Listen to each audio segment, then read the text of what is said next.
happened last night. It happened twice to two different Chicago television stations. Someone using sophisticated equipment managed to briefly and illegally override broadcast signals on WGN-TV and WTTW.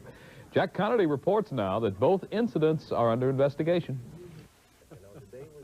Even in a medium that is no stranger to bizarre moments, these were truly bizarre. Starting first on WGN-TV at 9:14 Sunday night during a sportscast. 12 quarters finally did.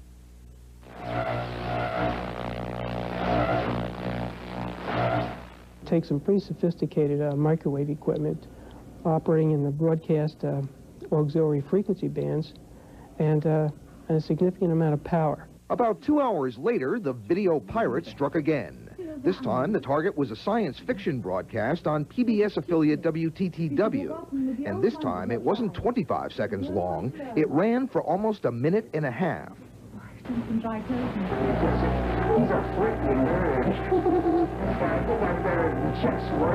By this time, the pirate had managed to insert audio as well, along with a display of a marital aid and a portion of his or her anatomy. It generated hundreds of calls.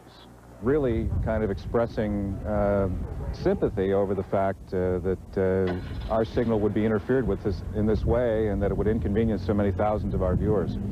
The incidents are now under investigation by the FCC and the FBI. But the odds, I'd say, if a guy continues to involve himself, either sporadically or continuously, is very great that we will determine who it is. All early evidence points to someone with a broadcasting background. Someone who really knows the business and microwave in general. But the person in the Max Headroom disguise may not know how sophisticated officials can be in tracing this sort of thing. It leaves an electronic signature. And while it may have been a stunt, it is not treated as a joke. Chicago's video pirate could face a jail sentence and fines for his freelance exercise in public access. Jack Connolly, Fox 32 News.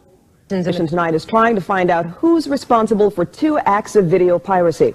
Last night, someone broke into regular programming here on Channel 9 and on Chicago's public broadcasting station. As Larry Roderick reports, the first interruption took place during last night's 9 o'clock news. Sports anchor Dan Rowan had just started his Sunday night Bears report when the screen suddenly went black, then came back on with a new unruly presence. A man wearing a Max Headroom mask. We had been taken over by a video pirate for a short time, until technicians here changed microwave channels between the studio and the transmitter and knocked him off the air. And apparently somebody with some microwave equipment was able to interfere with our signal going to the Hancock transmitter. Now, this is not just anybody off the street. He has to have an electronic expertise of some level, right? Yes, he does. It takes very sophisticated equipment to do this at a significant power level. So this isn't something that just anyone would be able to accomplish. But Channel 9 wasn't alone in its Max Headroom appearance. There was even a longer episode on Channel 11, public broadcasting. Only way to learn. I'll get you a hot drink, miss. A little after 11 p.m., Doctor Who was knocked out by the Max look-alike, who pitched a soft drink, then performed a series of antics that station officials found less than humorous, before the pirate himself pulled the plug. Fortunately, it was a self-destruct mechanism. It was beyond our control. We now have already implemented steps whereby we could take something like that off the air immediately if it were to occur again. It did, of its own volition, go off the air, as I say, after about a minute and a half. It annoyed some viewers. No, I just thought it would be just a slight mess-up, but that in the middle of the tape, it's going to be... We're going to have to tape over it. I got so upset that I wanted to bust the TV set. I really did. Angered others. Somebody wants to get attention, what do? They go break into a television broadcast just to get attention, like throwing a brick through your window, so to speak. Okay. It's not too bright, really. Well, some thought it was a lot of fun. So what did you think about the whole thing? Very, very funny. It may seem rather humorous, but there is more to it than that. For when this person is caught, he or she will face both civil and criminal penalties. It is very serious, and we'd like to inform anybody who's involved in this type of thing that it is serious and that we will take every step that we can to find out who is doing it.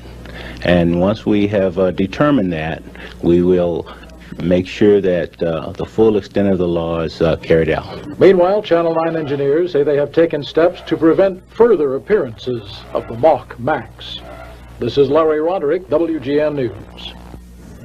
Well, the FCC says last night's piracy was the first of its kind. Another one is on tonight, this one for the video pirates who managed to scramble Chicago airwaves. The pirates interrupted WGN and WTTW programming with a show of their own. Our Mike Kirsch has more. Channel 11's Doctor Who was unexpectedly knocked off the TV screen last night by a broadcast pirate disguised as Max Headroom. The wacky and at times perverse TV surprise came shortly after 11 o'clock, lasting about a minute and a half. The same thing happened at WGN's 9 o'clock news broadcast earlier in the evening. Someone wants to get into your house, they can find a way to do that.